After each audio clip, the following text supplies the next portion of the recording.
그 누구를 막론하고 차별과 억압이 없는 공평한 세상, 그리고 불법과 부조리가 없는 이상적인 세계를 꿈꾸고 있습니다. 즉 유토피아를 꿈꾸고 있어요. 영국의 그 사상가인 토마스 모어는 그의 그 공상 소설인 유토피아에서 완전한 민주주의, 그리고 균등한 교육의 기회가 주어지고 공평한 그러한 경제, 그리고 종교의 자유가 보장되는 이상적인 사회를 그리고 있습니다. 1516년에 토마스 모어가 최초로 사용한 유토피아라는 단어는 그리스어로 없다라는 의미의 유와 또 장소를 뜻하는 토포스라는 단어의 두 단어의 합성어입니다. 그래서 유토피아가 됐어요.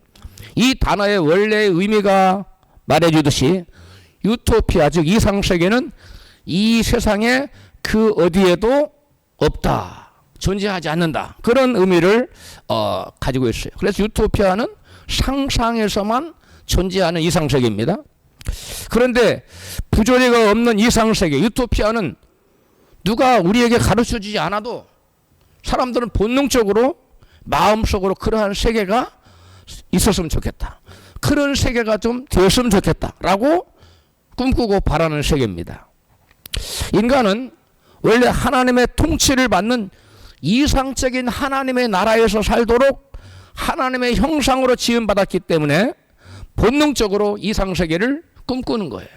원래 아담과 하와가 살았던 세계가 바로 이상세계였습니다.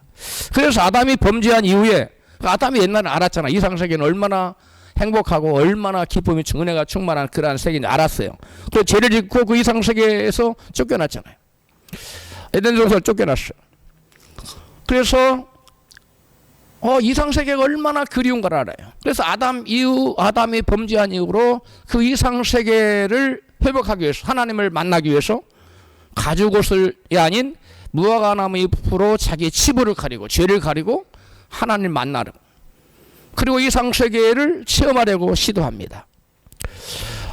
인간의 노력으로 수없이 하나님 만나고자 하고 이상적인 하나님을 회복하려고 수많은 노력을 기울였지만 인간의 그 모든 노력은 헛수고에 지나지 않았습니다. 그렇다고 해서 우리 인간에게는 아직 하나님의 형상이 완전히 사라지지 않았습니다. 하나님 형상이 조금 깨어졌지만 조금 잔존하고 있어요. 조금 남아 있습니다.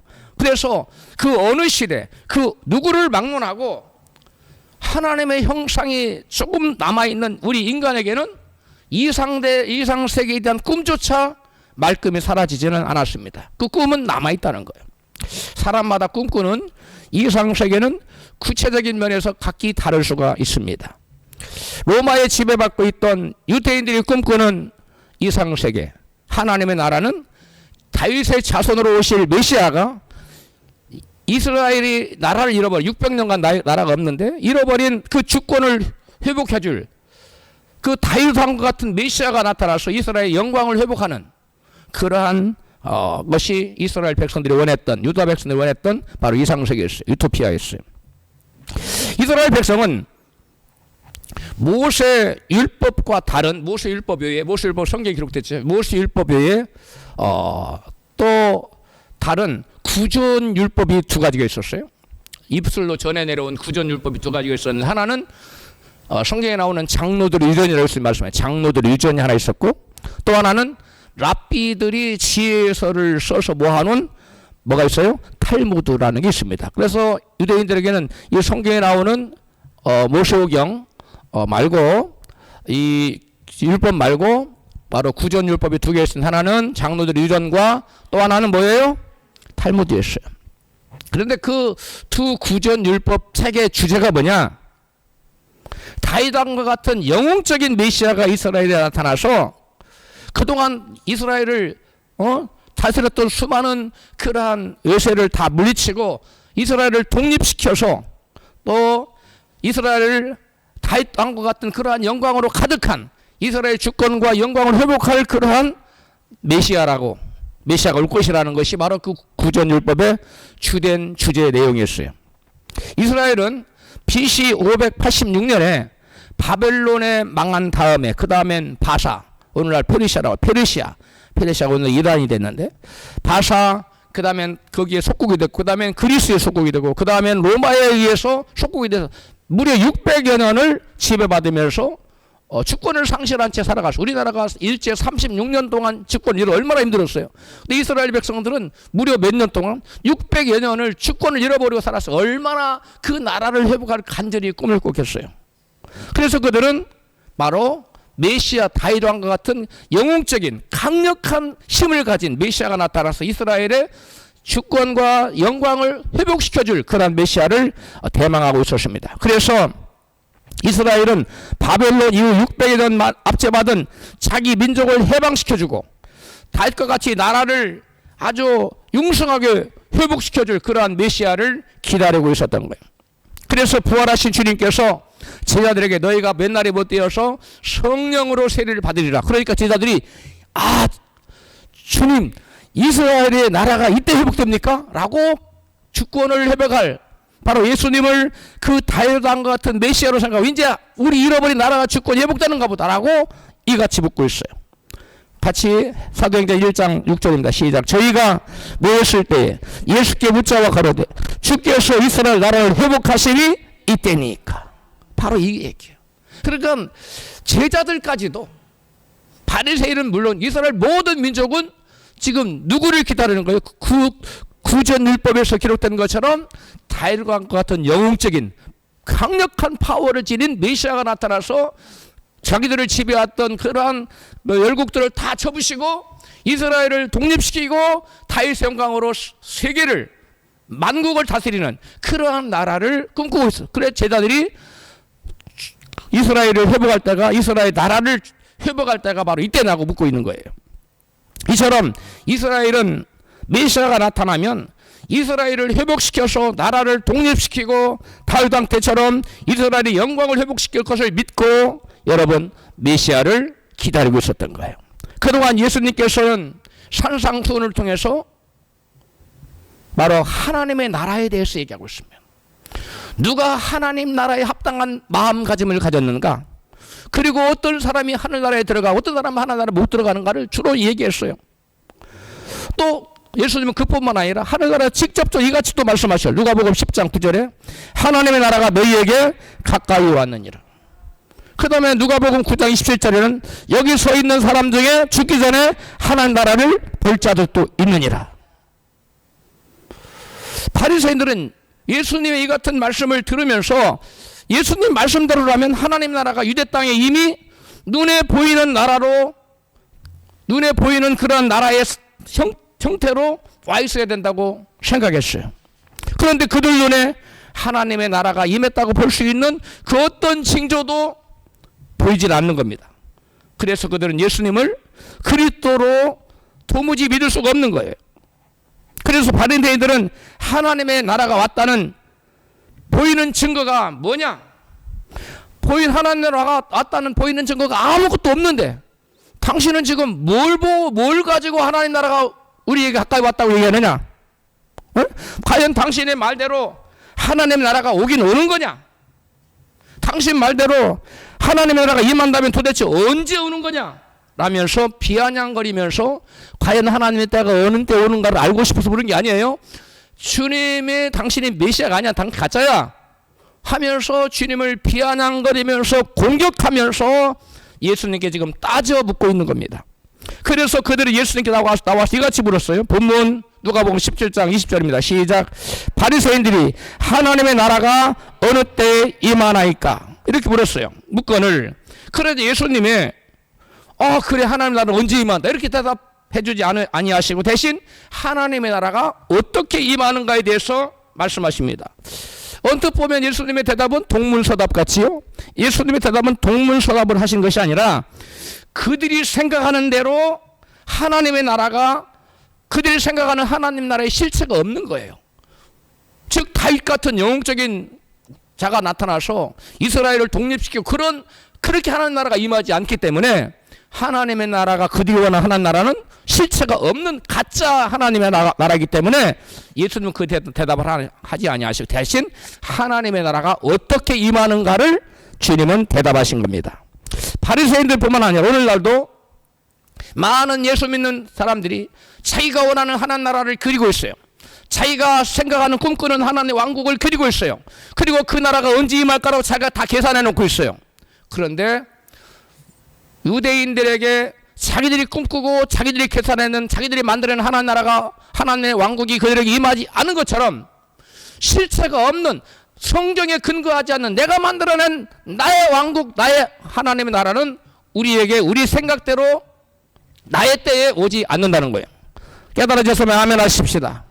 그러면 이상세계인 하나님의 나라는 어떻게 임하는 것일까요? 예수님께서는 본문에서 세 가지로 말씀하십니다. 가장 우선적으로 하나님의 나라가 임하려면 먼저 세상 임금인 사단을 쫓아내야 한다고 말씀합니다. 본문 25절에 시작. 그러나 그가 먼저 많은 고난을 받으며 이 세대에게 버림받아야 할지니라. 아멘.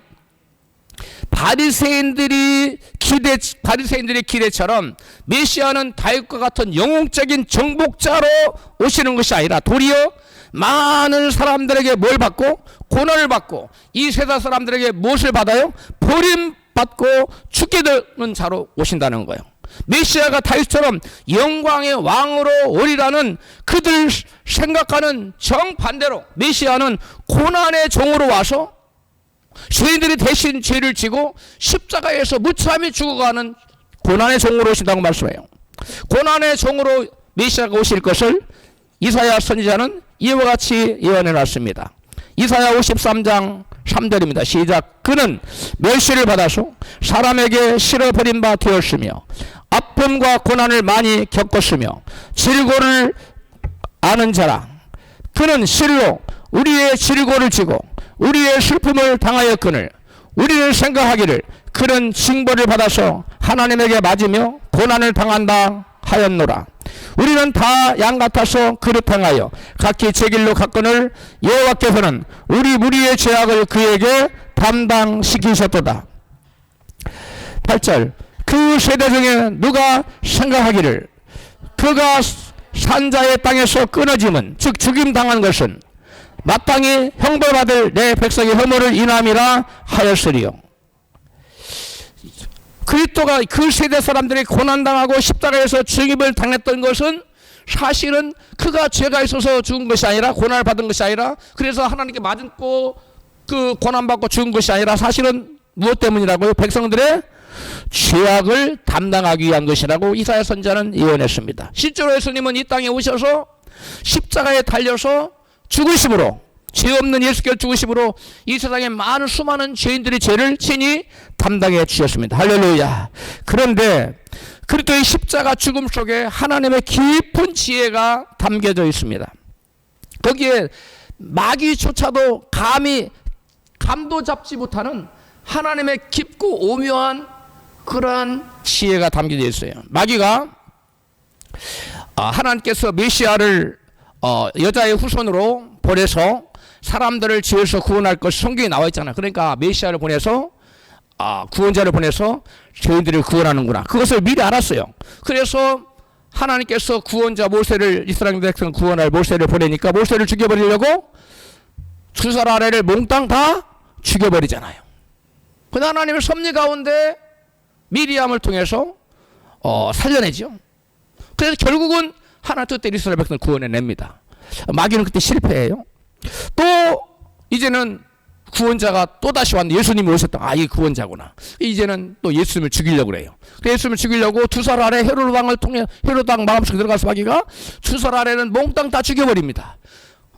마귀가 생각하기를 이제 메시아 죽었구나 생각했는데 아니 살아났어요.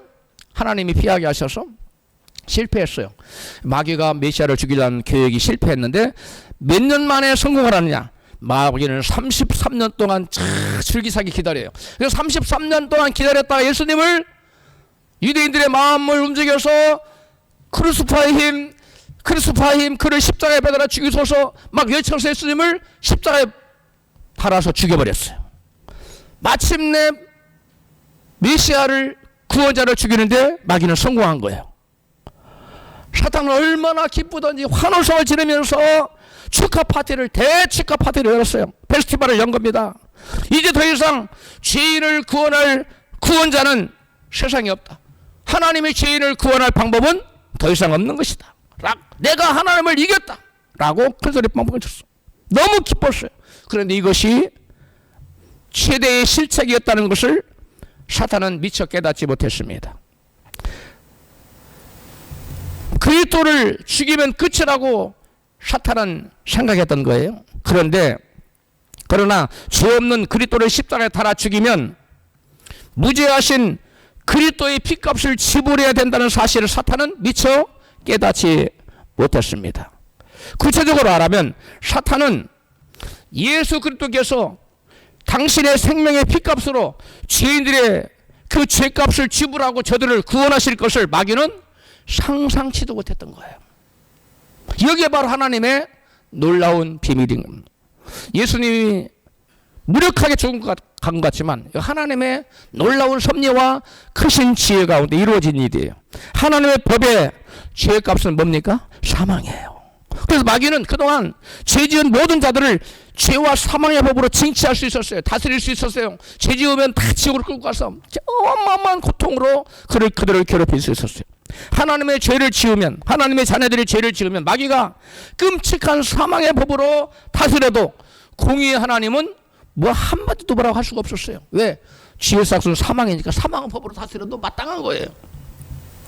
그래서 하나님 마음은 너무나 아팠죠. 나의 자녀들이 죄를 지어 저렇게 지옥 가서 고통을 당하구나. 어떻게 하면 저들을 구원해낼까?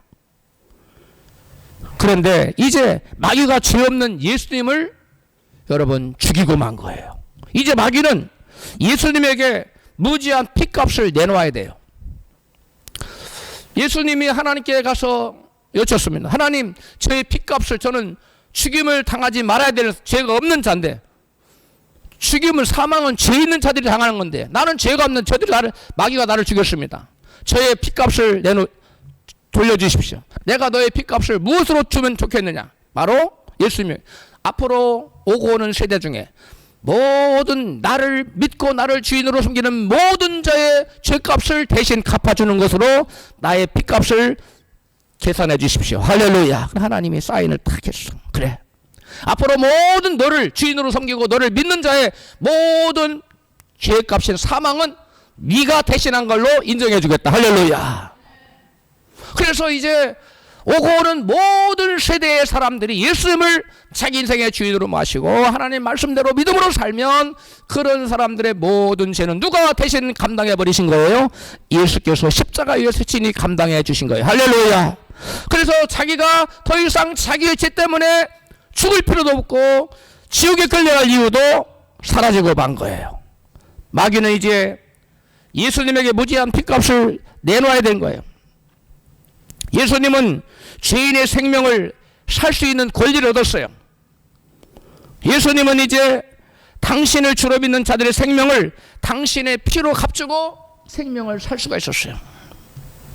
마귀는 죄인들에게 죄값을 물어 지옥에 끌고 가는데 예수님께서 생명의 피값, 그 피값을 내가 이미 물어서 그 생명 내놔. 마귀는 꼼짝없이 그 죄 지은 영혼을 지옥으로 끌고 가지 못하고 예수님에게 여기 가져가십시오. 왜? 죄값은 사망인데 누가 이미 값을 치렀기 때문에 예수님 내가 값을 이미 치렀어. 그 자의 죄값 내가 이미 치렀어. 내놔. 그 생명 내놔. 꼼짝없이 마귀가 예수님에게 생명을 토해낼 수밖에 없는 거예요. 할렐루야. 이것이 바로 예수 십자가의 비밀입니다. 이것이 바로 하나님께서 세우신 여러분 놀라운 구원 계획 속에 담겨진 바로 하나님의 신비요 지혜인 것을 믿으시면 아멘 하십시다. 그래서 우리는 죄인들이 이제 예수 십자가의 피로 모두 믿는 자는 하나님의 자녀로 거듭난 줄로 믿습니다. 사도 바울은 이 십자가 사건을 이렇게 설명하고 있어요. 골로새 2장 14절입니다. 시작. 우리를 거스르고 대적하는 주문들이 담긴 채무 증서를 도말하시고 십자가에 못 박아 제하여 버리시고 십자가로 승리하시어 정사와 권세를 무장 해제시키시고 그들을 공개적인 구경거리가 되게 하셨느니라. 아멘. 이 구절이 굉장히 어렵게 번역이 되어 있어요. 그래서 제가 한글 성경을 다 봤어요. 영어 성경도 거의 찾아봤어요. 그런데 정확하게 알기 쉽게 한 것이 없어요. 그래서 제가 이것을 가장 알기 쉽게 정확하게 한 게 여러분한테 읽어드린 거예요. 다시 한번 시작. 우리를 거스르고 데려가는 조문들이 담긴 채무 증서를 도말하시고 십자가에 못 박아 제하여 버리시고 십자가로 뭐 하셨어요? 승리하시어 정사와 권세를 마귀의 정사와 권세를 무장 해제시키시고 그들을 공개적인 구경거리가 되게 하셨느니라. 할렐루야. 이제 모든 마귀와 그 마귀의 수하에 있는 모든 정사와 권세들은 다 무장 해제가 됐습니다. 할렐루야. 그들은 구경거리가 됐어요. 우리가 예수로 물러가 그러면 바라고 막 구경거리가 된 거예요. 여러분 보시죠. 마귀가 구경 들어가 막 구토를 하고 막 토하고 기절을 하고 막 나가는 어쩜 나가는 그게 구경거리가 된 거예요. 할렐루야. 예수 이름 권세 앞에 꼼짝 못하는 그러한 역사가 나타난 것입니다. 할렐루야. 예수께서 십자가에 죽으심으로 죄인들의 모든 죄값을 갚아주심으로써 사망을 요구하는 죄의 채무증서, 즉 우리의 행위록에 모든 죄가 있잖아요. 그것을 하나님께서 다 없애버리셨어요. 찢어버렸어요. 다 불태워버렸어요. 아주 도말해버렸어요. 글씨가 흔적도 보이지 않게 만들어버리는 그 도말이에요. 우리의 죄의 목록을 완전히 완전히 지워버렸어요. 할렐루야. 채무증서를 없애버렸어요. 죄값은 뭐예요? 사망. 사망이라는 채무가 우리가 있었는데 그거 없애버렸어요. 어떻게 예수께서 십자가에서 죄값을 갚아주심으로 승리하셨어요. 할렐루야.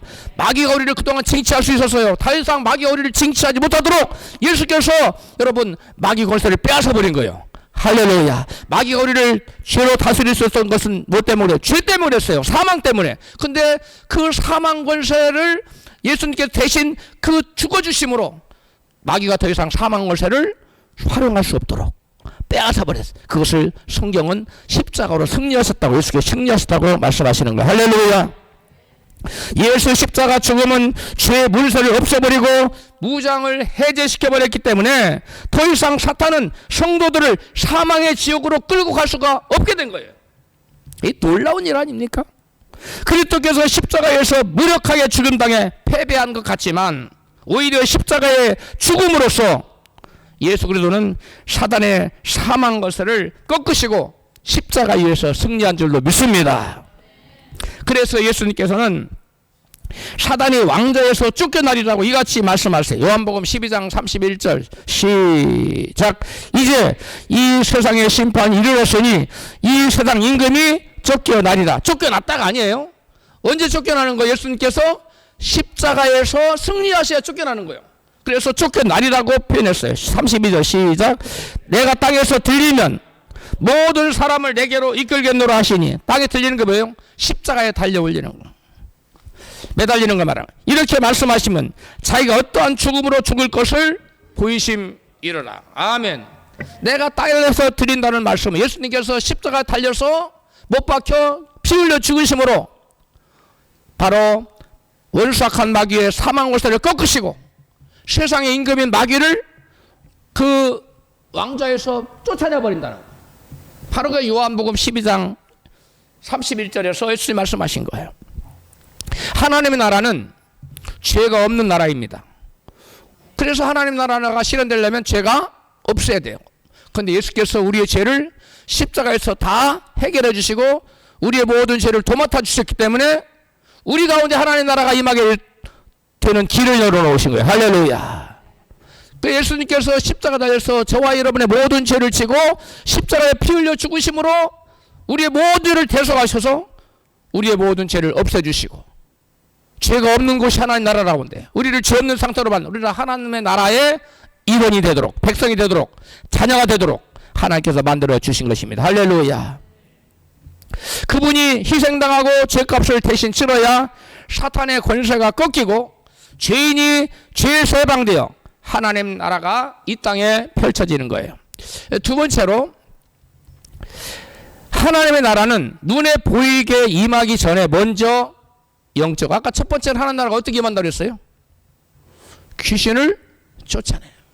사탄의 왕자에서 귀신을 쫓아내야 하나님 나라가 임합니다. 두 번째는 하나님 나라는 눈에 보이게 임하기 전에 먼저 영적으로 임하는 나라라는 거예요. 하나님 나라는 어떻게 임한다고요? 영적으로 임하는 나라라는. 본문 20절 21절에 그걸 말씀하고 있어요. 20절에서 바리새인들이 하나님 나라가 언제 임하냐라고 묻자 예수님은 바로 수정해서 이같이 대답해요. 본문 누가복음 17장 20절입니다. 시작. 예수께서 대답하여 가라사대 하나님 나라는 볼 수 있게 임하는 것이 아니요 또 여기 있다 저기 있다고도 못하리니 하나님 나라는 너희 안에 있느니라.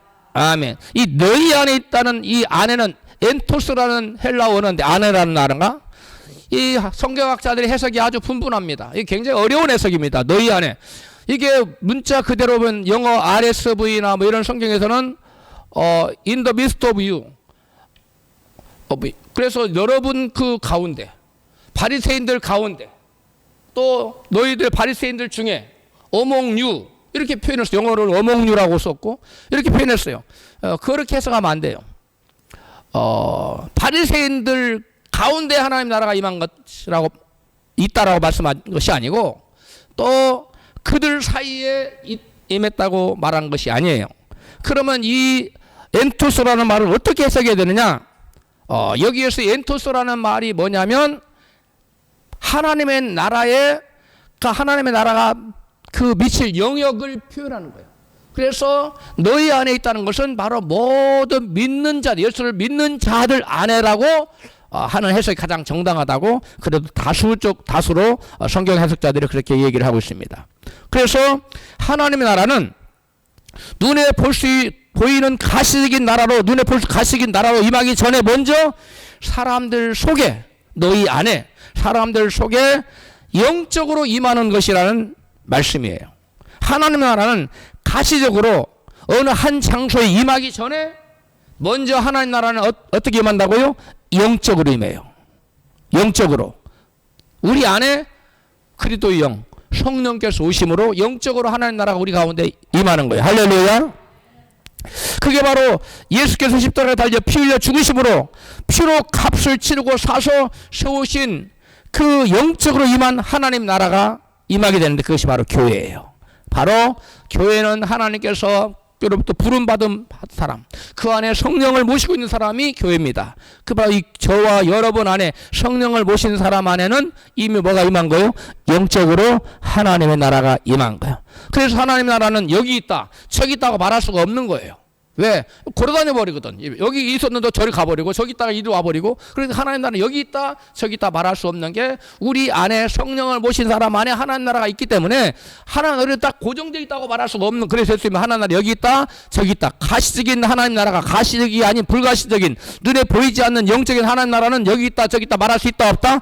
없다고 말한 거예요. 예수님이 하나님의 나라가 어느 때 임하냐고 그러니까 어느 때 임하는 것이 아니다 라고 말하면서 바로 하나님 나라는 여기 있다 저기 있다 말하지 않고 영적으로 너희 가운데 임한다고 말하고 있는 거예요. 할렐루야. 그래서 예수님께서 선포하신 복음의 제1성이 하나님의 나라가 가까웠다는 거예요. 마가복음 1장 14절에 시작. 예수께서 하나님의 복음을 전파하여 가라사대 때 때가 찼고 하나님 나라가 가까이 왔으니 회개하고 복음 믿어라 하시더라. 아멘. 여기 보니까 하나님의 나라는 예수 말씀만 하나님 누르냐면 예수님 자신을 말하는 거예요.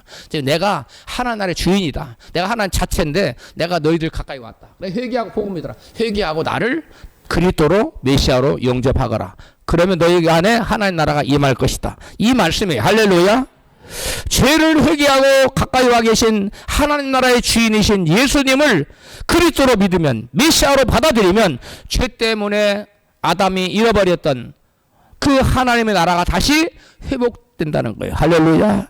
하나님의 나라 그 자체이시며 하나님의 나라 주인이신 예수 그리스도를 믿고 주인으로 영접하면 영적인 하나님의 나라가 너희 안에 임하게 된다는 거예요. 할렐루야. 따라서 예수님을 믿는다면서 마음속에 하나님의 나라가 없고 그 다니는 교회에 하나님의 나라가 없고 또 가정에 또 자기의 삶 속에 하나님의 나라가 없다면 그건 가짜 믿음이라서 그런 거예요. 하나님의 성령이 그곳에 그 심령과 가정과 그 교회에 그의 삶의 영역에 하나님의 성령께서 안 계시기 때문에 즉 하나님의 영적인 나라가 하나님의 나라가 임하지 않았기 때문에 그런 거예요.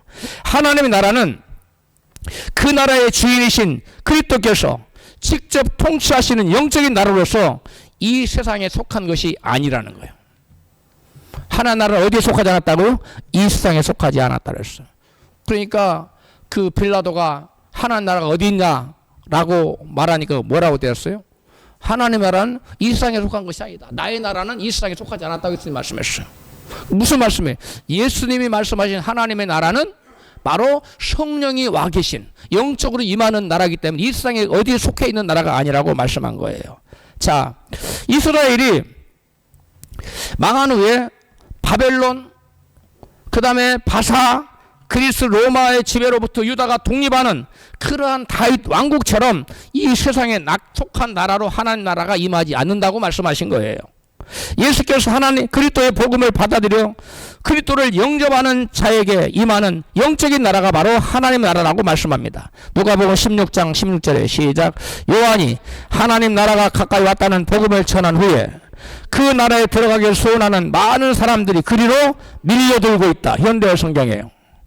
하나님 나라가 가까이 왔다라고 요한이 말씀을 전파하니까 그 나라에 들어가기를 갈망하는 사람들 그리로 막 들어가고, 예수님은 그걸 어떻게 표현하셔서 직접 말씀하시기를, 예수님은 마태복음 11장 12절에 시작. 세례 요한의 때부터 지금까지 천국은 침노를 당하나니 침노하는 자는 빼앗느니라.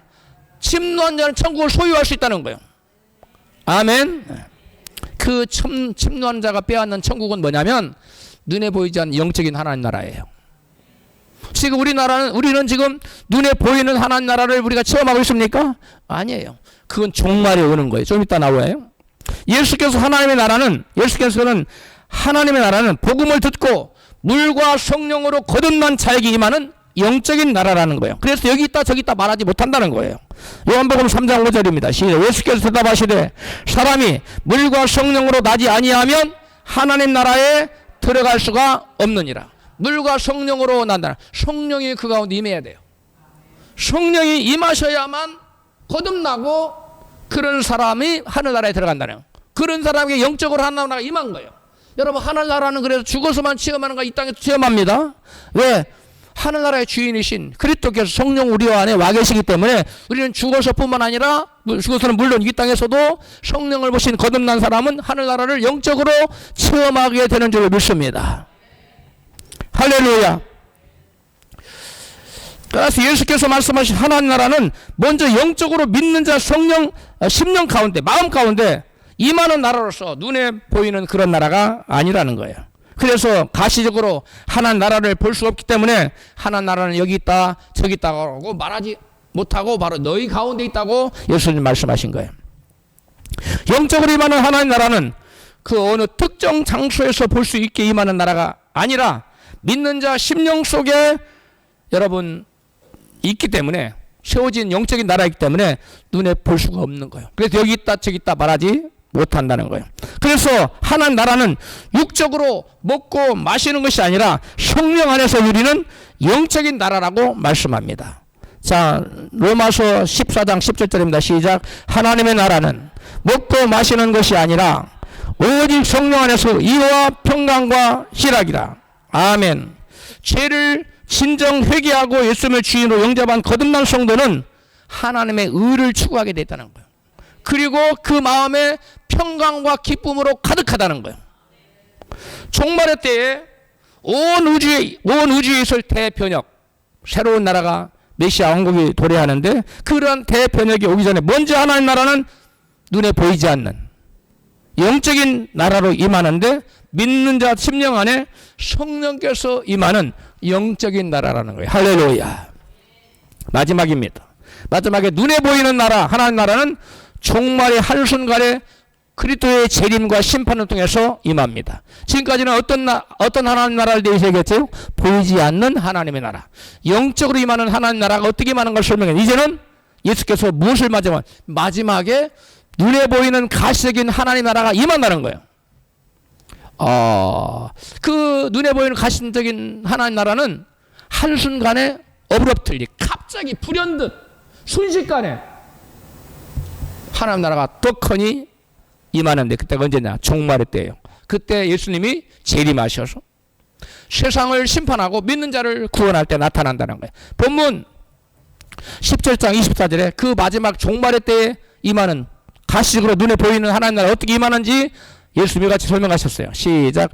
번개가 하늘 아래 이편에서 번듯하여 하늘 아래 저편까지 비침같이 인자도 자기 날에 그러하리라. 아멘. 여러분, 번개가 번쩍하면 어느 쪽에서 금방 임하지요? 마찬가지 하나님의 나라가 급속하게 순간적으로 하나님께서 예수께서 이 땅에 오셔서 재림하셔서 세상을 심판하고 믿는 자를 구원해서 하나님의 왕국을, 다윗의 왕국, 영원한 다윗의 왕국을 세워요. 할렐루야. 그래서 예수님 이 땅에서 1000년 동안 통치합니다. 그리고 이제 영원한 하나님 나라가 되는데 우리는 그날을 소망하고 있습니다. 할렐루야. 우리 옆에 계신 분에게 그날을 소망하십시오.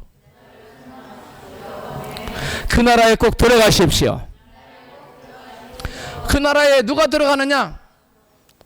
들림받는 사람이 들어가요. 우리 한 번도 들림받지 못하는 분이 없기를 축복합니다. 다 여러분 이름이 불러져서 들림받아서 다 내려와요. 그 이제 지상 재림할 때 우리가 먼저 들려 올라갔다가 지상 재림할 때 같이 내려오고, 먼저 죽은 자들 또 먼저 살아나서 올라갔다가 다시 지상 세상을 심판해 오실 때 같이 내려와 세상을 심판해. 할렐루야. 이 놀라운 일이에요.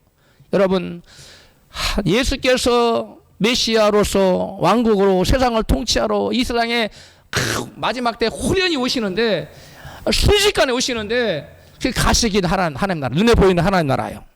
그래서 번개가 번쩍하듯이 한순간에 주님의 재림과 더불어 동시에 하나님 나라가 실현된다. 할렐루야. 그런데 예수님께서는 하나님의 나라가 노아와 롯의 때처럼 전혀 예기치 못한 때에 온다고 말씀하세요.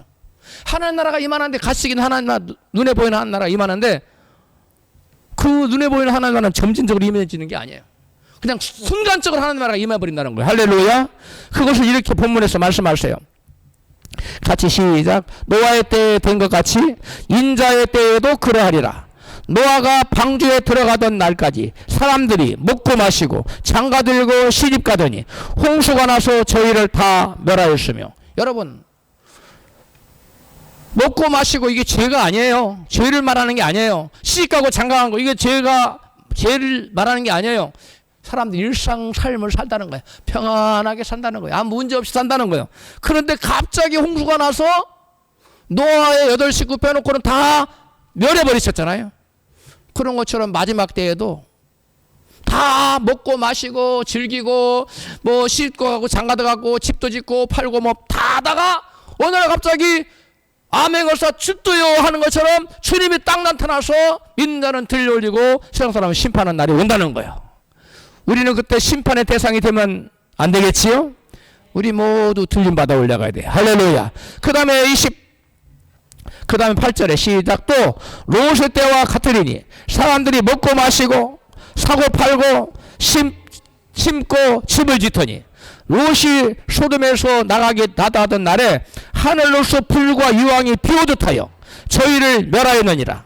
인자에 나타나는 날에도 이러하리라. 그러니까 사람들이 전혀 준비를 하고 있어요? 안 하고 있어요? 못 하고 있어요. 극소수만 준비한다는 거예요. 노아의 때는 누구만 준비했어요? 노아와 그의 식구들 8 식구만 준비했어요. 그냥 롯의 때는 누구만 준비했어요? 천사가 나가라고 하니까 피했잖아요. 롯과 그의 아내와 2 딸. 근데 롯의 아내는 뒤를 돌아보지 못하는 세상에 미련이 있어서 돌아보다가 뭐가 돼버렸어요? 소금기둥. 여러분, 세상에 미련을 두는 사람은 못 들려 올라가요. 세상줄을 끊으십시오. 세상줄을 끊으세요. 여러분, 마지막 때에 이 롯의 아내가 우리를 경계해주고 있는 거예요. 경고하고 있는 거예요. 너희들, 여러분, 나처럼 세상에 미련줄 못 끊고 세상 돌아보면 소금기둥 돼. 네? 그러므로 우리는 세상줄을 완전히 끊어야 됩니다. 할렐루야. 여러분, 노아 때와 롯의 때에 사람들이 일상의 삶을 살던 어느 날 갑자기 하늘에서 홍수가 터져버리고 또 하늘에서 유황불이 막 비오듯 내려서 홍수로 다 쓸어버리고 사람들을 유황불로 다 태워 죽여버렸어요. 이게 세상에 대한 심판이에요. 예수를 믿지 않고 예수님을 준비하지 않은 사람은, 세상 사람은 다 주님의 재림의 때와 같이 심판받는다는 거예요. 인자 임하는 날은 그와 같다 그랬으니까. 롯의 때처럼 천사의 말을 듣고 성령께서 전해준 말을 듣고 피신을 가라면 피신해야 돼요. 근데 자기 뜻대로 안 한 사람, 거기 남았던 사람은 사위처럼 장인어른 지금 농담 따먹기 하십니까? 뭐 이런 사람들은 다 죽었어요. 여러분, 하나님 말씀은 농담 따먹기가 아니에요. 하나님 말씀은 일정 200도 변함이 없어요. 유황이 불어도 비오도 내린다. 그 인자에 올 때 그렇다는 거예요. 인자에 올 때 노아의 때처럼 롯의 때 사람들이 시집가고 장가가고 집 짓고 사고 팔고 뭐 좋은 자동차 사고 막 세계 여행 가지고 막 그러다가 어느 날 갑자기 전혀 새로운 심판이 임해버린다는 거예요. 근데 그 심판 때 우리는 세상에 있어요, 없어요? 없어요. 믿는 자는 그때 들려 올라가서 여러분 이 땅에 있잖아요. 그러므로 너희는 마지막 때 인자 앞에 서도록 깨어 근신하며 기도하라고 말씀하고 계세요, 예수님이. 인자 앞에 그 마지막 때 심판당하도 우리 여기 있지 말고 인자 앞에 서 있어야 돼요. 그런 자가 다 되기를 주여로 축복합니다. 여러분, 노아의 때와 롯의 때처럼 전혀 예기치 않은 그날에 예수께서 심판주로 호련히 세상에 임하셔서 세상을 심판해요. 그리고 믿는 자를 구원하십니다. 저와 여러분이 믿는 자의 대열에 주님께서 내가 너의 믿음을 보았노라, 내가 너의 눈물을 보았노라, 내가 너의 기도를 들었노라, 그래 너는 나와 함께 영원한 하늘나라에 살 것이다, 할렐루야 라고 저와 여러분을 천사들을 보내서 이름을 부를 때에 나팔 불 때 나의 이름, 나팔 불 때 여러분의 이름, 우리 옆에 계신 분에게 나팔 불 때 당신의 이름이 불려지기를 원합니다. 할렐루야. 그날이 여러분 머지 않았어요. 지금 초침이 역사의 시계가 다 분침까지 다 마치고 이제 주님 오실 때 초침이 짝짝짝짝 움직이고 있어요.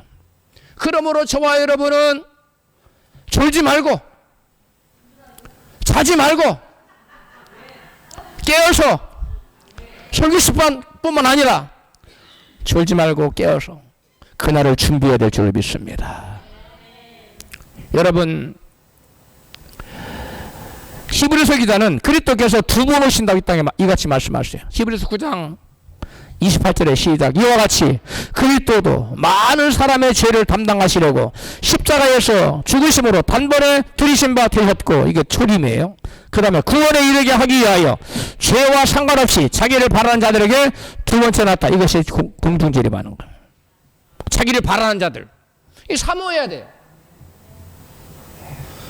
주님이 언제 오실지 아무도 몰라요. 불현듯 오신다 그랬어요. 그러니까 그날을 사모하고 기다려야 돼요. 그리스도는 처음 오셔서 죄인들을 구원하시려고 십자가에서 죽어주셨습니다. 두 번째 공중으로 임하셔서 거룩한 성도들을 데려가신다고 말씀해요. 예수께서 십자가 희생으로 죄인들의 죄를 대속해 주셨고, 재림하셔서 세상의 죄를 심판하고 성도를 구원하여 하나님의 나라가 가시적으로 눈에 보이게 임하는 거예요.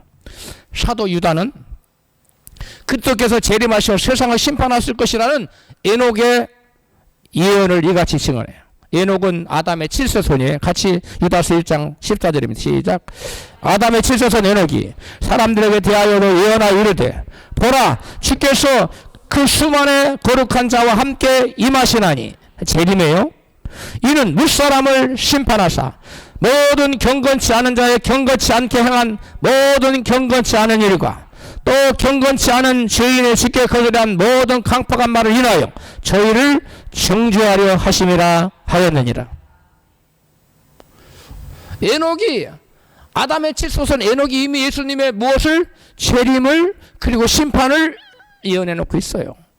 예수께서 재림하시면 회개하고 예수 믿고 거룩함을 입은 성도들은 구원하시지만, 예수님을 믿지 않고 마지막 날을 준비하지 않은 세상의 모든 죄인들은 정죄 심판을 받게 돼. 할렐루야. 무서운 심판이에요. 그리스도께서 수많은 거룩한 자와 함께 재림하신다는 것은 예수 믿고 죽을 사람이 부활하여 주님과 함께 세상을 심판하러 오신다는 거예요. 할렐루야. 예수께서 이 땅에 왜 재림하십니까? 심판을 통해서 알곡을 모아 천국 곳간에 드리고 쭉정이는 모아서 지옥불에 태우시려고 오시는 것입니다. 사랑하는 성도 여러분, 주 예수께서 다시 재림하셔서 세상을 심판하시고 성도들을 구원하실 그날이 아주 가까이 오고 있습니다. 천사들을 보내어 나팔 불며 공중으로 수고시킬 자들의 이름을 부를 때 여러분의 이름이 불려지기를 축복합니다. 여러분 중에 단 한 분도 남지 않고 다 그리스도의 신부로 준비되어서 다 들려 올라가서 거룩한 신부로 주님의 나라에서 영원토록 살게 되는 축복이 있으시기를 주의 이름으로 축원합니다.